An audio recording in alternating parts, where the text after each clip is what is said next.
What accounts for the boom?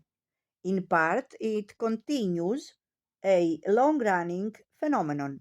In the 20th century, American equities produced a real dollar return of 7% per year versus 4.9% in the rest of the world, according to Elroy Dimson of Cambridge University and Paul Marsh and Mike Staunton of London Business School.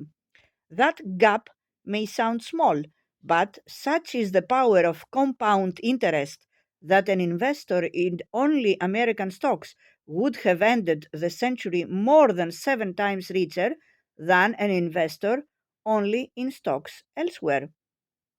High returns are not unique to America. Over the very long run, Australian stocks rival American ones.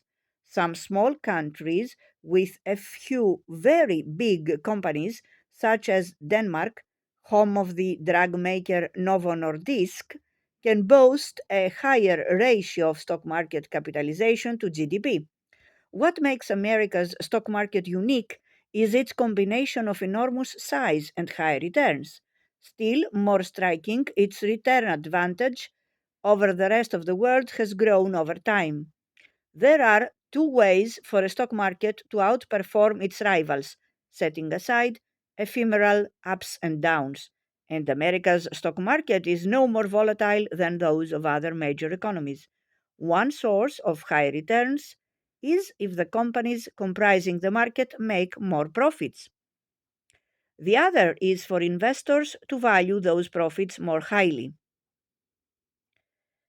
America's recent stellar record reflects primarily the latter effect. In a paper last year, Cliff Asness, Antti Ilmanen, and Dan Villalon of AQR Capital Management compared the American market with a currency hedged index of large and mid cap stocks in other developed countries.